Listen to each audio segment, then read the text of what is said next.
전능하시고 다스리시는 여호와 하나님, 오늘 이렇게 코로나19 사태의 어려움 중에도 거룩한 주일을 맞아 각 자택에서 또한 교회 예배당에서 예배를 드리게 됨을 진심으로 감사드리며 모든 영광을 존귀하신 하나님께 올려드립니다.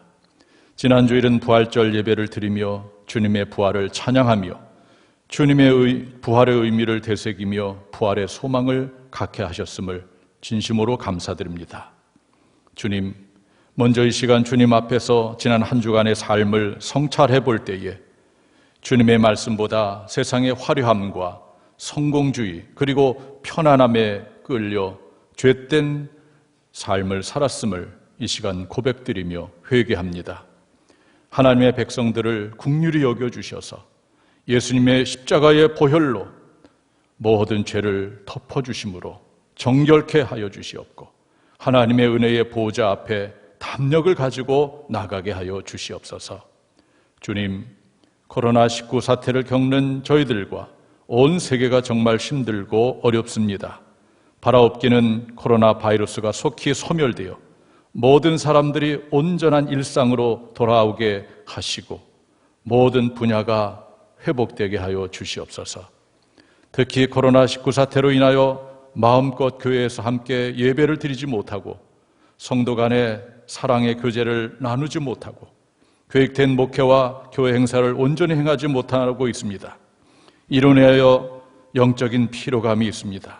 주님, 속히 영적인 모든 삶이 온전해질 수 있도록 교회의 모든 것이 온전히 회복될 수 있도록 역사해 주시옵소서. 또한 장기화되는 코로나19 사태로 인해서 우리 믿음이 흩어지지 않게 도와주시고 또 주님과 깊은 관계를 맺음으로 더욱더 성숙한 신앙인으로 되어질 수 있도록 은혜를 베풀어 주시옵소서. 오늘은 특별히 장애인 선교지를 맞았습니다. 선천적 또는 후천적으로 장애를 입고 힘겹고 어려운 삶을 살아가는 장애인들을 주님께서 사랑하시고 그 마음을 어루만져 주시기를 원합니다.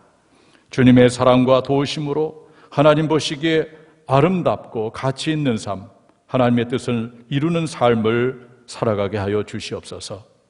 주님의 백성들도 주변의 장애인들을 존중히 여기며 사랑하고 힘겨운 손을 붙잡고 힘과 용기를 주는 삶을 살아가게 하여 주시옵소서. 주님, 장호원교회를 위해서 기도드립니다. 120년의 유구한 역사를 가진 저희 교회가 금년도 표처럼 주님이 기뻐하시는 교회다운 교회를 이루게 하여 주시옵소서. 그리하여 지역의 수많은 영혼들을 구원하고 삶에 지치고 쓰러지고 넘어진 자들에게 참 위로와 소망 그리고 치유와 회복의 교회가 되게 하여 주시옵소서. 주님, 지난주에 선출된 제21대 국회의원들에게 하나님을 경외하는 믿음을 주시고 하나님의 뜻에 합당한 나라를 이루는 데 최선을 다하게 하시고 국민을 위하는 정치를 하게 하여 주시옵소서. 또한 낙선한 이들에게는 위로와 힘과 용기를 부어 주시옵소서. 주님, 장원교회 성도들의 인생과 가정을 위해서 기도드립니다. 이 어려운 때에 귀한 성도들이 건강하고 평안하며 계획하고 원하는 일들이 형통하게 하여 주시옵소서. 특히 뜻하지 않은 일로 인하여 슬퍼하고 힘겨워하는 성도들을 붙들어 주셔서 주님의 손을 붙잡고 다시 일어나서 새롭고 복된 인생의 길을 걸어갈 수 있도록 역사해 주시옵소서. 오늘도 이 종의 마음과 생각 그리고 입술을 주장하여 하나님의 능력의 말씀을 선포하게 하여 온 성도들이 은혜와 힘을 받게 하여 주시옵소서. 이 모든 말씀을 우리를 죄 가운데서 구원하시고 복된 길로 인도하시는 예수님의 거룩하신 이름 받들어 목회의 기도를 올려 드렸사옵나이다. 아멘.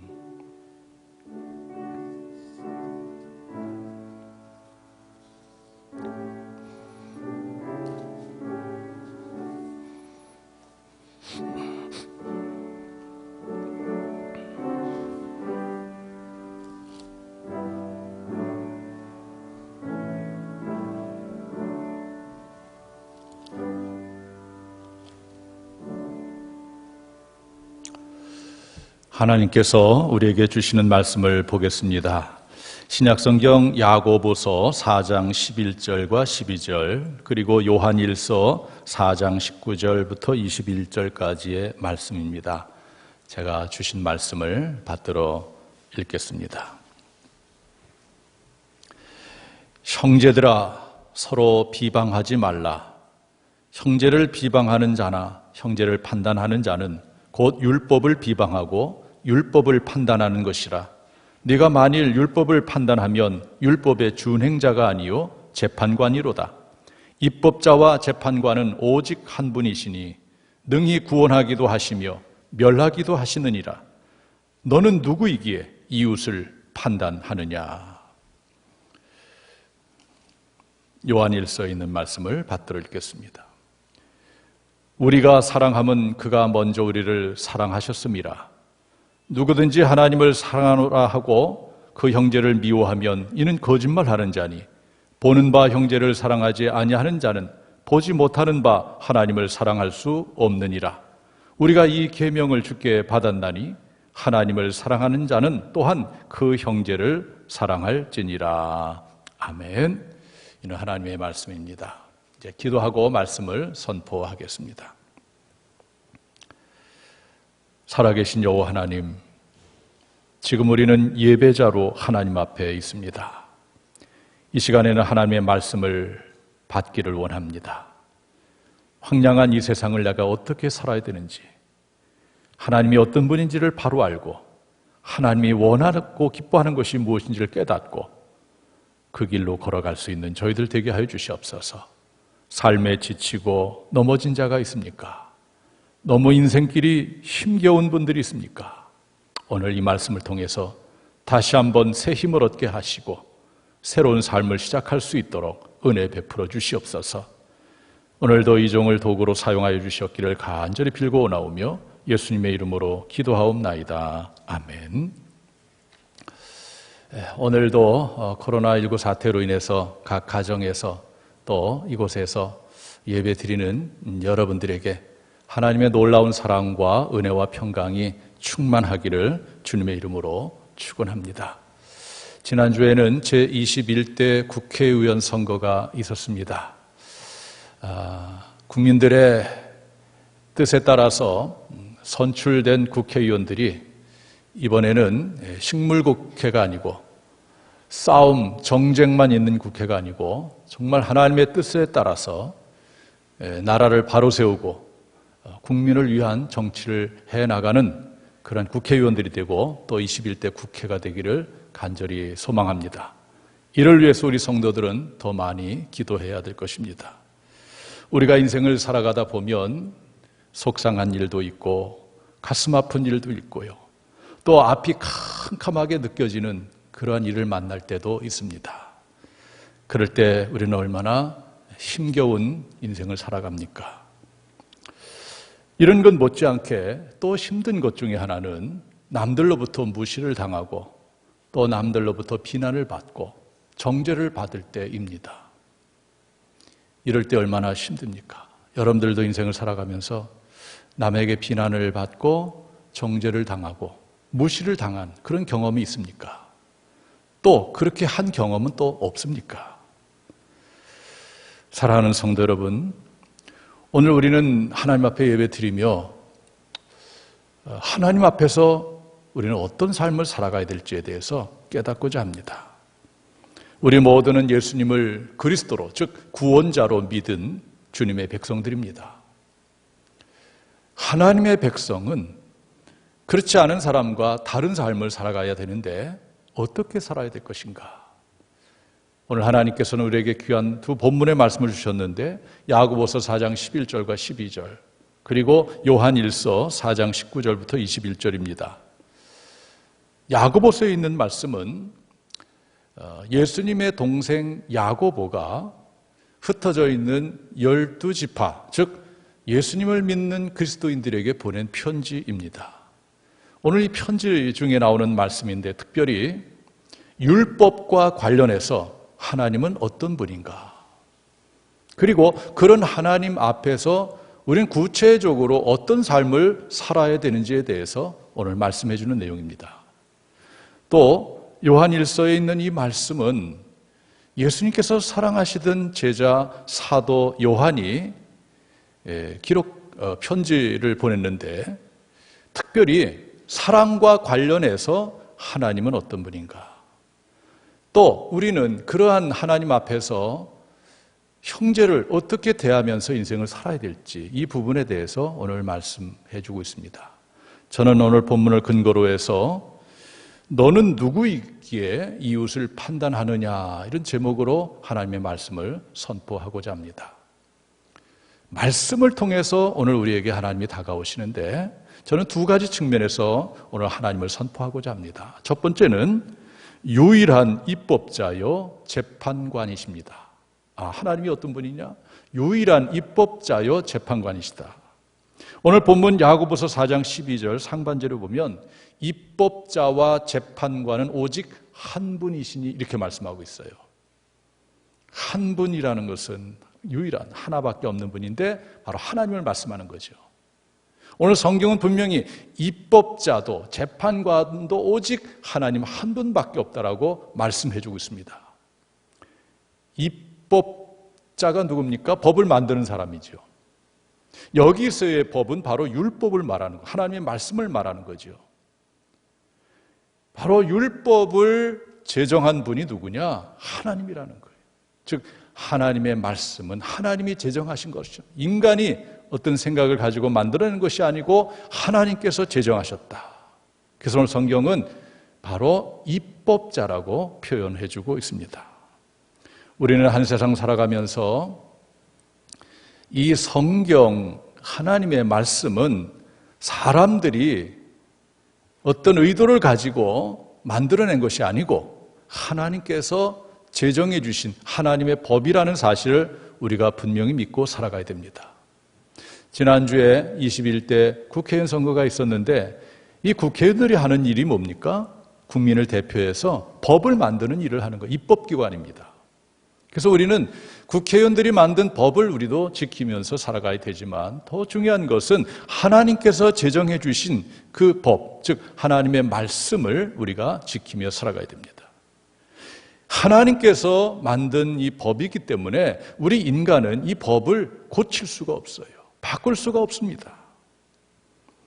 베드로 후서 1장 20절, 21절 말씀에 보면은 이런 말씀이 있어요. 먼저 알 것은 성경의 모든 예언은 사사로이 풀 것이 아니니, 예언은 언제든지 사람의 뜻으로 낸 것이 아니요 오직 성령의 감동을 받은 사람들이 하나님께 받아 말한 것임이라. 하나님께로부터 온 것이라죠. 하나님이 제정해 주는 거예요. 그래서 이것은 사사로이 풀 것이 아니고요, 또 하나님께로부터 왔기 때문에 고칠 수가 없다는 것이죠. 하나님이 인간에게 주신 이 성경, 하나님의 말씀은 인간들이 고칠 수 있는 부분이 아니에요. 하나님이 제정해 주셨다, 입법자다라는 것을 분명히 믿고 우리가 살아가야 됩니다. 그리고 오늘 성경은 하나님을 재판관이라고 말씀하고 있지요. 여러분, 재판관이 무엇입니까? 다른 말로 판사라고도 할 수 있는데, 일반적으로 판사는 송사를 당한 피고인에 대하여 법률적으로 죄의 유무 또는 형량을 판단하고 선고하는 사람입니다. 피고인에 대해서 검사의 이야기도 듣고 변호사의 이야기도 듣고 증인의 이야기도 듣고 해서 판사가 판단하는 거예요. 이 사람은 죄가 있다, 없다. 죄가 있다면 어느 정도의 또 벌을 받아야 될 것인가. 이것이 바로 재판관입니다. 판사입니다. 그런데 오늘 성경에서 하나님을 재판관이라고 말해주고 있고 유일하신 분이라고 말해주고 있어요. 우리의 진정한 재판관은 오직 한 분, 하나님밖에 없다라고 오늘 말씀해주고 있습니다. 그런데 문제는 인간들이 이 입법자의 자리에, 재판관의 자리에 오른다는 거예요. 그래서 자꾸 사람들을 판단한다는 겁니다. 야고보서 4장 11절 중에 보면은 내가 만일 율법을 판단하면, 하나님의 말씀을 판단하면 율법의 준행자가 아니요 재판관이로다, 이렇게 말씀하고 있어요. 우리는 입법자도 아니고 재판관도 아니에요. 그럼 우리 누굽니까? 준행자예요. 준행자. 하나님의 말씀을 그대로 받아서 그 말씀을 준행해야 되는 그런 존재라는 사실을 우리는 한시도 잊어서는 안 됩니다. 그럼 우리는 재판관이 아니라 판단자가 아닙니다. 그래서 오늘 성경은 이렇게 말씀해 주고 있어요. 야고보서 4장 11절에 형제들아 서로 비방하지 말라. 형제를 비방하는 자나 형제를 판단하는 자는 곧 율법을 비방하고 율법을 판단하는 것이라. 내가 만일 율법을 판단하면 율법의 준행자가 아니요 재판관이로다. 오늘 성경은 분명하게 말씀합니다. 비방하지 말아라. 비방하려면 이제 판단이 돼야 되겠죠. 판단하지 말아라. 형제 판단하고 비방하지 말아라. 그렇게 말씀합니다. 만일 그렇다면 너희들은 율법의 준행자가 아니고 재판관이 되는 것이다. 하나님 자리에 오르는 것이다. 그러면서 오늘 이렇게 말씀하고 있습니다. 야고보서 4장 12절에 보면 입법자와 재판관은 오직 한 분이시다. 이거 꼭 기억하세요. 입법자와 재판관은 오직 한 분 하나님이시니 능히 구원하기도 하시며 멸하기도 하시느니라. 너는 누구이기에 이웃을 판단하느냐? 도대체 너라는 존재는 무슨 근거로 이웃을 판단하느냐? 네가 재판관이라도 되는 얘기냐? 내가 입법자냐? 그렇지 않은데 율법의 준행자, 말씀을 지키는 자에 불과한 자가 어떻게 입법자의 자리에, 재판관의 자리에 올라서 하나님 자리에 올라서 이웃을 판단할 수 있느냐 이거죠. 오늘 말씀 제목이 너는 누구이기에 이웃을 판단하느냐 이거예요. 그래서 우리는 인생을 살아가면서 입법자와 재판관은 오직 한 분 하나님밖에 없음을 우리가 분명히 믿고 우리는 그저 율법을, 즉 하나님의 말씀을 지키는 자, 준행하는 자임을 깨닫고 어떤 누구도 판단하지 아니하고 비방하지 않는 그런 삶을 우리가 살아야 되는 것입니다. 저는 살면 살수록 또 목회를 하면 할수록 깊게 깨달아지고 가슴에 다가오는 진리가 있습니다. 그것은 바로 나라는 존재는 참으로 연약한 존재다. 완전치 못한 존재다. 이런 것이 더 깨달아지면서 내가 어떤 사람에 대해서 옳고 그름을 판단한다는 것, 이거 참 할 수 없는 일이구나. 그런 생각을 제가 하게 됩니다. 어떤 사람에 대해서 당신 옳소, 그르오 이 판단을 하는 것은 이미 교만하다는 증거입니다. 내가 재판관이 아니거든요. 판단자가 아닌데도 불구하고 어떤 사람에 대해서 당신은 옳습니다, 틀립니다 라고 얘기한다는 자체는 이미 내 안에 교만이 들어가 있다는 거예요. 하나님 자리에 올라가 있다는 겁니다. 판단은 사람이 하는 것이 아니고 하나님이 하시는 거예요. 너는 누구이기에 이웃을 판단하느냐? 오늘 이렇게 말씀하고 있잖아요. 제 가슴속에 늘 새겨져 있는 예수님께서 하신 말씀이 있어요. 한 번은 어떤 사람이 예수님을 찾아와서 선생님이요, 내가 무슨 선한 일을 하여야 영생을 얻으리까? 이렇게 질문하자 예수님은 이렇게 대답하십니다. 마태복음 19장 17절에 보면은 예수께서 이르시되 어찌하여 선한 일을 내게 묻느냐? 선한 이는 오직 한 분이시니라. 여러분 꼭 기억하세요. 선한 이는 오직 한 분. 누구겠어요? 하나님이에요. 하나님. 선한 이는 오직 한 분이시니라. 이 말씀을 역으로 한다면 하나님 외에 이 세상에 어떤 누구도 완전한 선을 가진 사람이 없다는 거예요. 완전한 선을 갖지 못했기 때문에 거기에서 나오는 것이 옳고 그름도 완전하지 못하고요. 모든 판단이 완전할 수 없다는 겁니다. 제가 살면 살수록, 목회를 하면 할수록 이 말씀을 꼭 가슴에 간직하고 있어요. 예수님이 하신 말씀, 선한 이는 오직 한 분이시니라. 오직 하나님 한 분밖에 없어요. 그런데 어느새 우리는 하나님 자리에서 이것이 저렇다 옳고 그르다라고 판단하고 그 판단을 근거해서 당신 잘못됐다 비난하고 정죄하고 이런 삶을 우리가 살아가고 있는 것입니다. 오늘 성경은 한마디예요. 너는 누구이기에 네 이웃을 판단하느냐, 이 문제는 너는 판단할 자격자가 아니라는 겁니다. 인간은 누구를 판단할 자격자가 아니다. 선한 이는 오직 한 분, 하나님이시다. 재판관은 오직 하나님 한 분이시다. 하나님만이 판단할 수 있는 분이지 우리 인간은 누구를 판단할 존재가 아니라는 것을 말씀해 주고 있습니다. 그래서 우리는 비난, 비방, 정죄할 수가 없어요. 이것을 하려면 판단에 근거해야 되는데 우리는 판단할 자격이 없는 자가 어떻게 판단하고 남을 비난하고 비판하고 정죄할 수가 있겠어요. 그래서 오늘 성경은 비방하지 말라, 판단하지 말라 이렇게 말씀하고 있는 것입니다.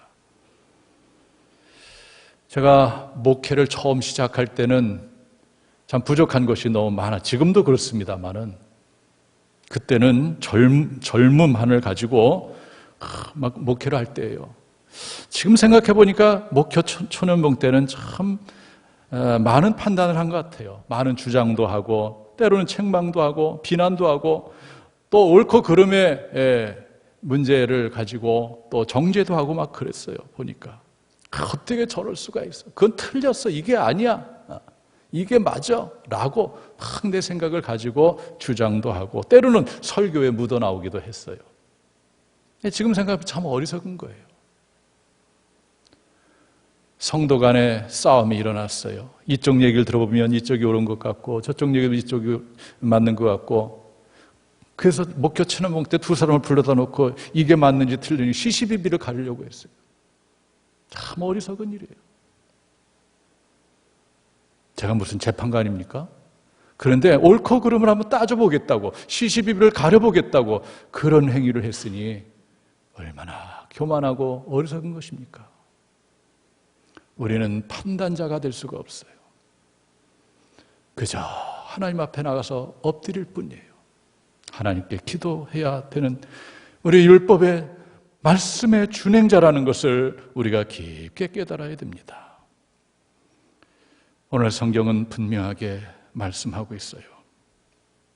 너는 누구이기에 이웃을 판단하느냐? 판단할 수 없다는 거죠, 결론은. 왜? 오직 하나님만 선하시고 오직 하나님만 입법자요 재판관이기 때문입니다. 그런데 우리는 지금까지 살아오면서 얼마나 많이 하나님 자리에 오른 것처럼 남들을 판단하고 비난하고 정죄해 왔습니까? 이것이 바로 교만이에요. 자기 의에 빠져서 항상 나는 옳고 항상 상대방 틀리다는 이런 구조 속에서 얼마나 많은 비난을 하며 정죄를 해왔습니까? 우리 이것을 되돌아보고 회개해야 되고 다시는 그 길로 가서는 안 돼요. 오늘 성경은 분명히 비방하지 말라라고 말씀하고 있습니다. 비방이라는 단어의 의미는 악한 의도를 가지고 남을 비웃고 헐뜯는 말을 하는 거예요. 여기는 악한 의도가 있습니다. 안 좋은 감정이 있어요. 못마땅하다는 그런 마음이 깔려 있는 거예요. 그런 마음을 가지고 상대를 바라보고 상대의 단점, 흠집을 내고 비방하고 정죄합니다. 이거 하지 말라는 거예요. 비방은 악한 의도가 숨겨져 있습니다. 상대에 대한 경쟁의식, 상대에 대한 악한 감정이 깔려 있습니다. 때로는 사실관계를 확인하지 않고 일부 들은 얘기만 가지고 섣불리 판단하고 비난하고 정죄할 때가 있습니다.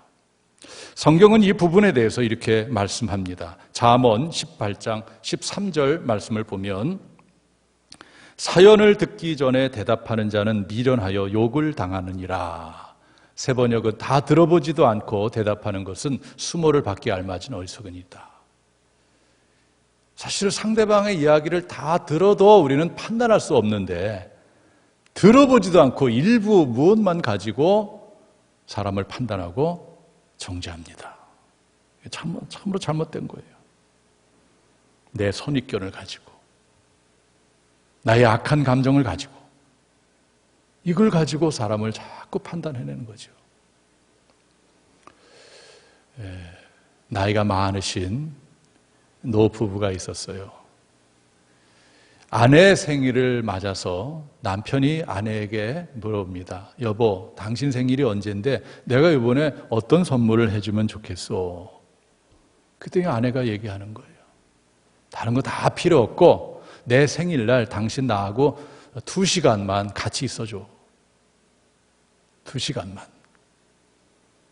그래? 뭐 그거 어렵지 않지. 생일이 됐어요. 그래서 약속대로 이 부부는 방 안에 앉아서 2시간을 보내게 되는데 아내가 얘기합니다. 여보, 내가 지금까지 살아오면서 이런 일은 없는데 당신 오늘 2시간 나를 생일 선물로 주는데 조건이 있어. 하나는 당신이 내 이야기를 2시간 동안 들어줘야 되는 거예요. 그리고 당신의 입에서는 맞아, 당신이 오라 이 말만 하라. 다른 말 하면 안 되고. 그래 뭐 그 어렵지 않지, 한번 해보지 해서 이제 아내가 막 얘기하는데 그런데 막 자기 생각과 안 맞는 얘기를 하는 거예요. 근데 자기도 모르게 툭 튀어나오는 말이 그건 아니고 그건 아니잖아 라는 말이 튀어나왔어요. 그때 아내가 말합니다. 당신 나하고 약속했지 않나? 2시간만 내 얘기를 들어주고 그리고 내 말에 대해서 그래 오라, 당신이 오라 이 말만 하기로 했잖아. 그래 그랬지. 다시 시작. 또 하는데 얼마 안 가서 또 그건 그게 아니고 이건 자꾸 말에 끼어드는 거예요. 그리고 자기가 자꾸 뭐 판단자가 되려고 하는 거예요.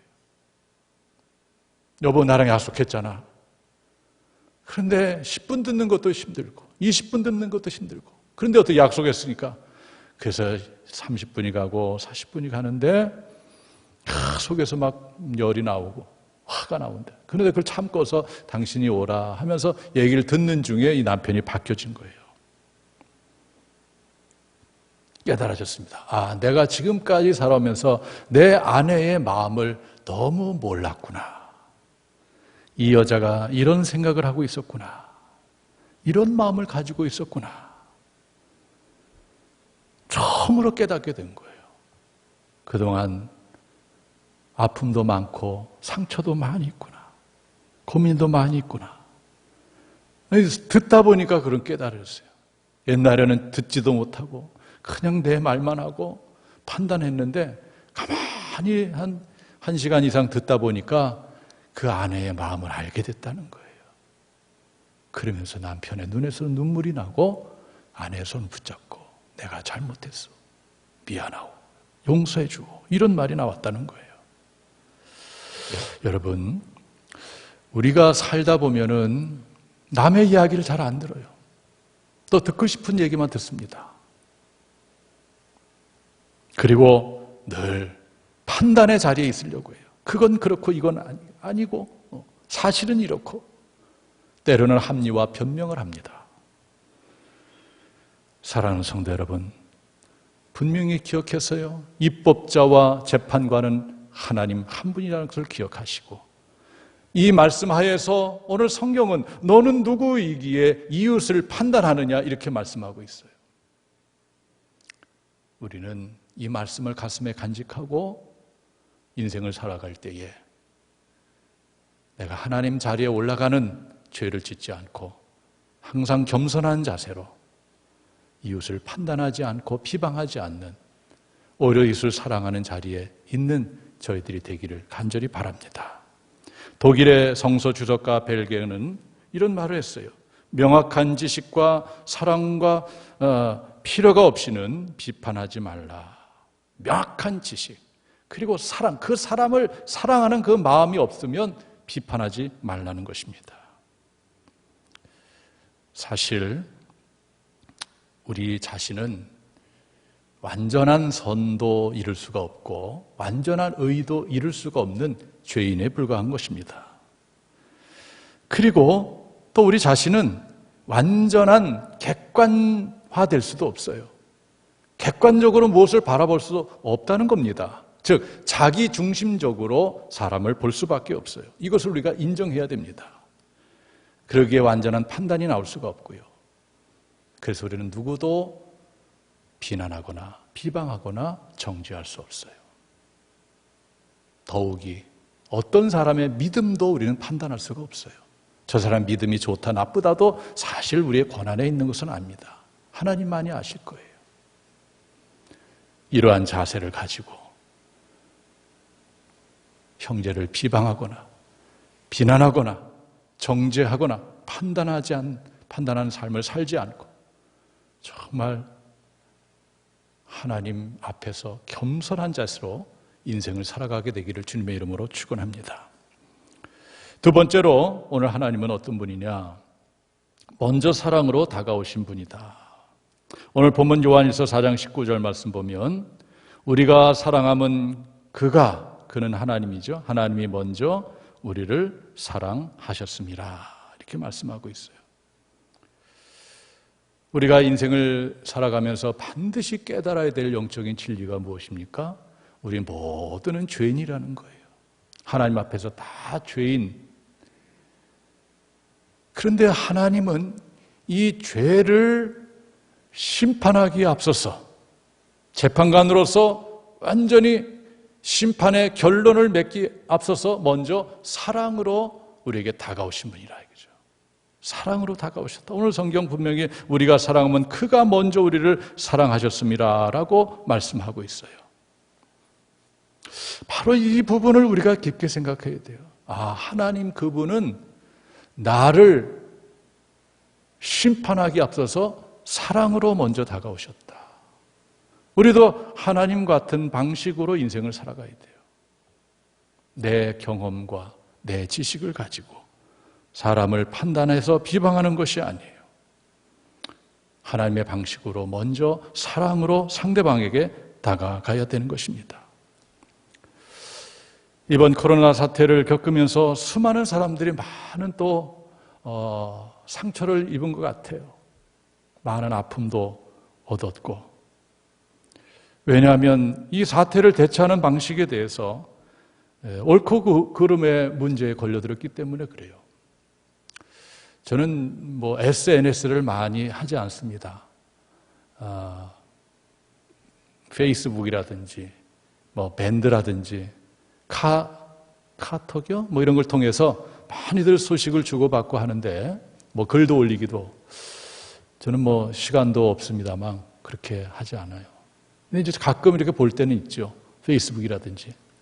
이번 같은 경우도 제가 아는 어떤 목사님이 계셔요. 시골에서 조그만 교회 목회하시는 분인데 아주 처음부터 끝까지 주장하시는 거죠.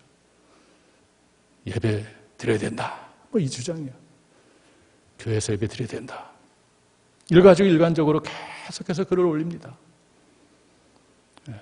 그리고 그 글의 논조를 가만히 보면 다른 사람은 다 틀린 거예요. 자기만 맞는 거예요. 그것만 맞는 거예요. 심지어는 공무원이 나와서 감염 수칙을 지키는 여부를 점검하고 나온 그 공무원을 막 뭐라 그러고 못 들어오게 하고 국가가 막 예배를 막는다 그러고 이런 논조로 계속 글을 올리는 거예요. 또 반대되는 목사님도 있어요. 이 시대 가운데 우리가 이걸 감염병 확산인데 당연히 가정에서 드려야지, 영상으로 드려야지. 그러면서 또 그분은 나름대로 그렇게 안 드리는 그 교회에 대해서 그 목사에 대해서 또 비난하고 잘못했다고. 저는 이런 걸 보면서 이러한 극단으로 달리는 이런 부분들 남들을 비난하고 비아냥거리고 막 그런 올리는 그런 것을 보면서 이분들에게 두 가지의 공통점을 발견했어요. 하나는 옳고 그름으로 접근해서 자신은 옳고 남은 틀렸다. 이 논리에 묶여 있다. 그래서 남을 하고 비난하죠. 그리고 또 하나는 공통점이 뭔가 하면 사랑이 없다는 것을 느꼈어요. 이분들에게는 사랑이 없구나.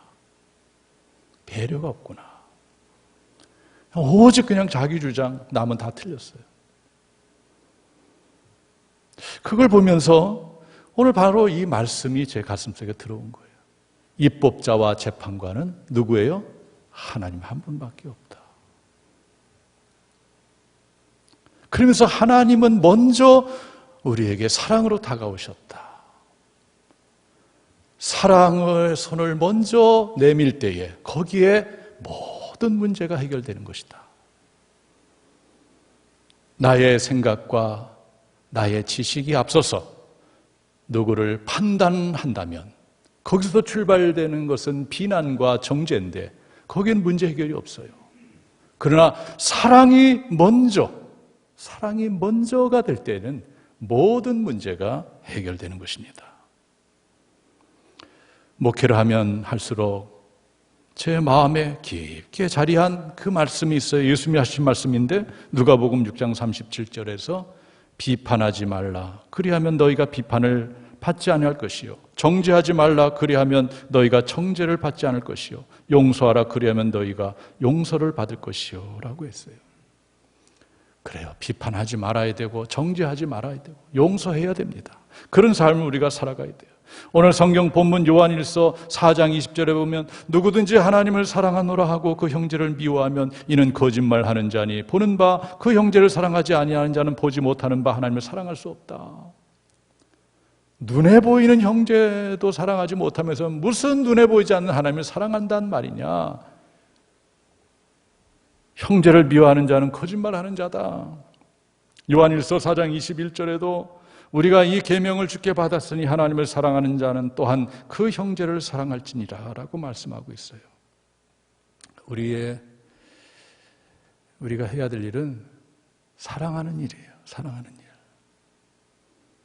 여러분, 형제를 미워한다는 말씀, 미워하는 감정, 못마땅한 감정이 있으면 거기서 모든 악이 다 나오는 겁니다.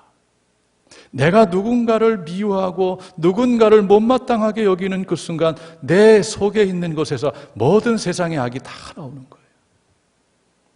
심지어는 이런 악까지 나오는 겁니다. 요한일서 3장 15절 그 형제를 미워하는 자마다 살인하는 자니, 이 미움의 감정이 살인까지 연결된다는 거예요. 살인하는 자마다 영생이 그 속에 거하지 아니하는 것을 너희가 아는 바라라고 말씀하고 있습니다. 인터넷 신문 보면은 댓글들이 있어요. 정말 댓글을 보면 얼마나 오늘날 현대인들의 마음이 강팍하고 화가 나 있는지, 정말 비난과 저주의 글들이 얼마나 많은지 말할 수가 없어요. 저는 그걸 보면서 왜 사람들이 그런 삶을 살아갈까? 하나님의 말씀을 붙잡고 살아야 될 텐데 그런 안타까움이 있습니다. 아주 마음이 꼬여 있어요. 세상을 아주 부정적으로 보고 마음 자체가 그렇게 되니까 모든 것이 또 그렇게 보이는 것 같아요. 사랑하는 성도 여러분, 내 인생 중에 있는 모든 사람은 경쟁과 미움의 대상이 아니라 오직 사랑의 대상임을 여러분들이 믿으시기 바랍니다.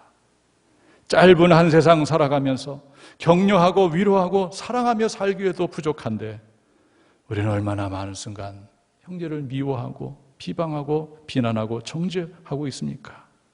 여러분 오늘 결단하세요. 나는 오직 사랑만 하며 살리라. 사랑만 하며 살리라. 여러분 인생이 복된 길로 가는 비결은 한 가지예요. 사랑하는 겁니다. 사랑하는 것. 비난, 정죄 멈추세요. 판단 멈추세요. 하지 마세요. 오직 사랑만 하세요. 그러면 여러분들의 삶은 복될 것이고 교회는 부흥할 것입니다. 먼저 사랑으로 다가서면 모든 문제가 해결됩니다. 모든 성도들이 먼저 사랑으로 다가서서 그런 삶을 살아서 가장 아름답고 행복한 인생을 살아야 돼요.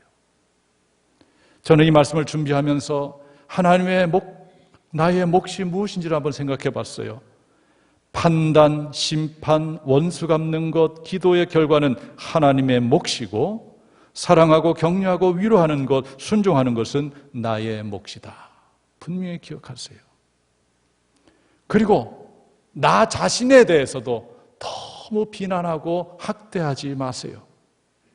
나는 왜 이 모양일까? 나는 잘못 살아왔다.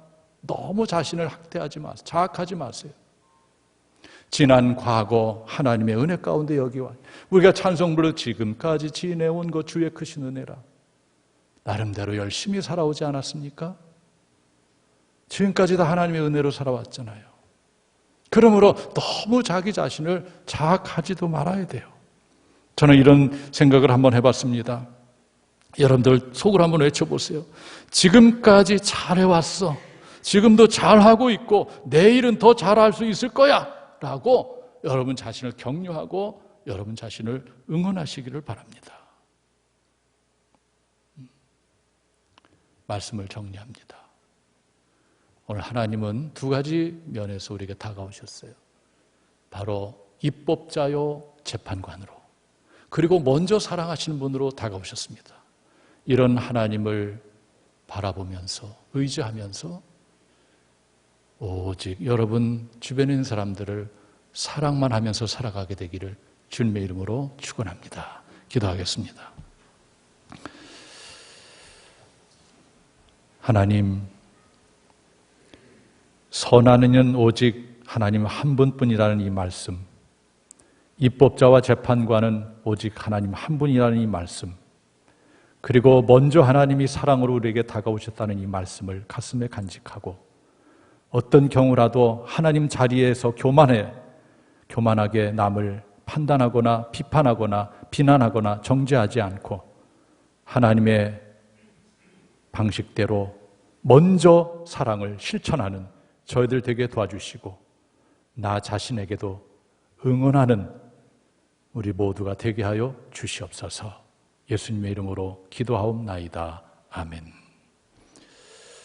이 시간에는 봉헌하는 시간입니다. 찬송가 220장 부르면서 봉헌하는데요. 여러분 들어오실 때 봉헌했고 자택에서 예배드리신 분들은 이 시간 봉헌하시기 바랍니다. 220장입니다.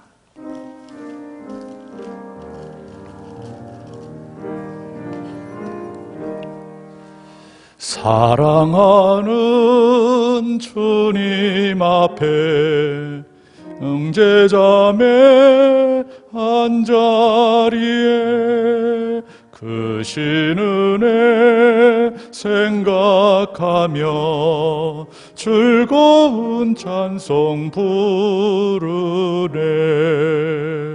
내 주 예수 본을 받아 모든 사랑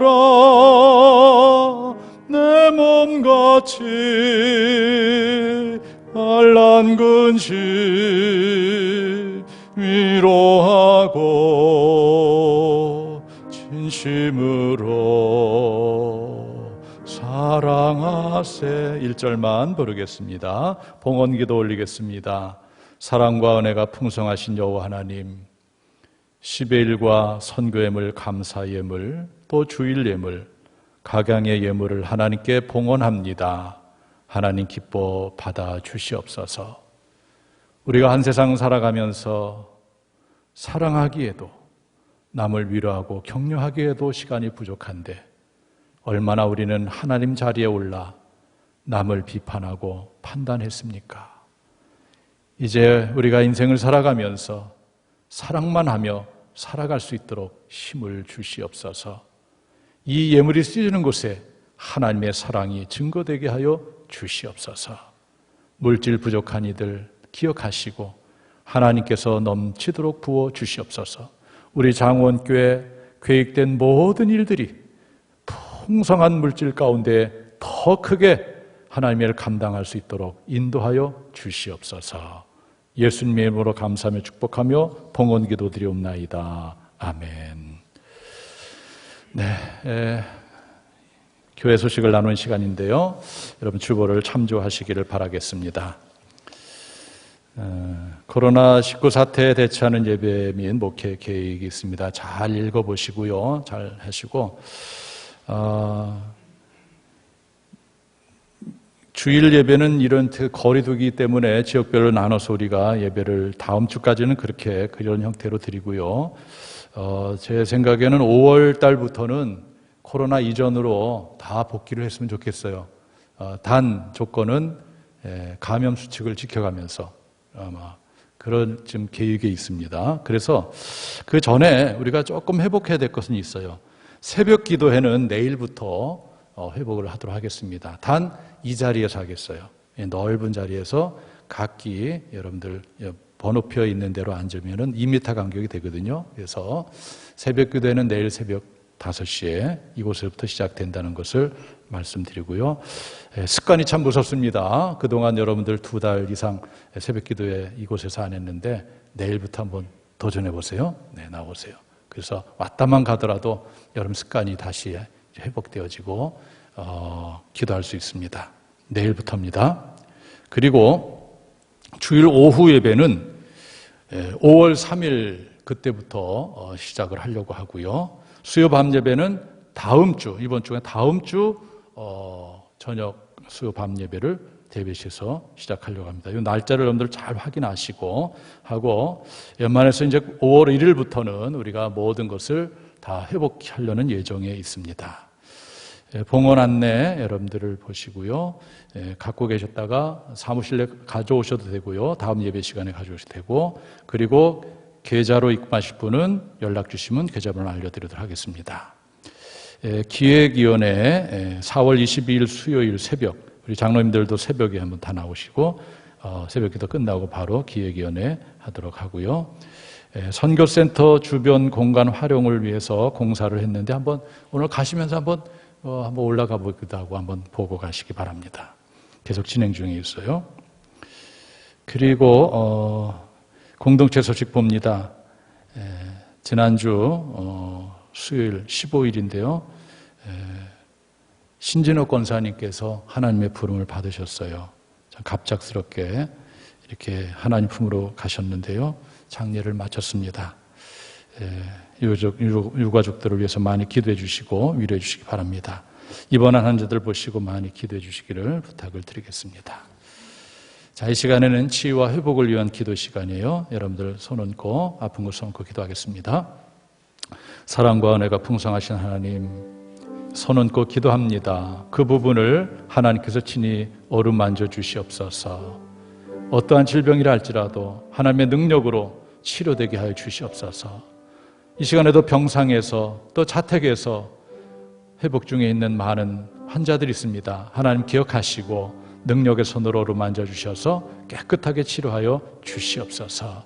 가슴에 두 손 얹고 사랑하는 가족을 위해서 기도합니다. 너무나도 소중한 가족들, 한 인생을 예수 믿고 예수님을 바라보며 사랑만 하는 그런 삶을 살게 하여 주시옵소서. 두 손을 모으고 한 주간의 삶을 위해서 기도합니다. 장기화되는 코로나 사태 속에서 힘겨운 하루하루를 살아가는 우리 성도들 하나님께서 함께 하시고 지켜주시고 이제 하는 일마다 형통케 하여 주시옵소서. 예수님의 이름으로 기도하옵나이다. 아멘. 이제 파송의 말씀을 여러분들에게 드리도록 하겠습니다. 하나님 백성들이여, 오직 유일한 입법자요 재판관이신 하나님 앞에서 형제를 비방하거나 판단하거나 미워하지 말고 먼저 사랑으로 다가오신 주님처럼 옳고 그름이 아닌 먼저 사랑으로 형제에게 다가서며 형제에게 위로와 힘을 주는 삶을 살며 하나님 나라 증언과 확장을 위하여 복음을 들고 세상으로 나갈지어다.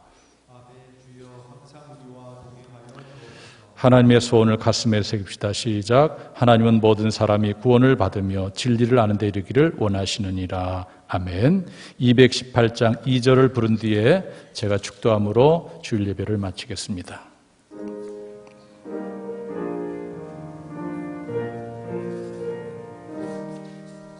널 미워 해치는 원수라도 언제나 너 그렇게 사랑하라. 널 핍박하는 자 위에서도 신실한 마음으로 복을 빌라. 주께서 우리에게 명하시니 그 명령 따라서 살아가리.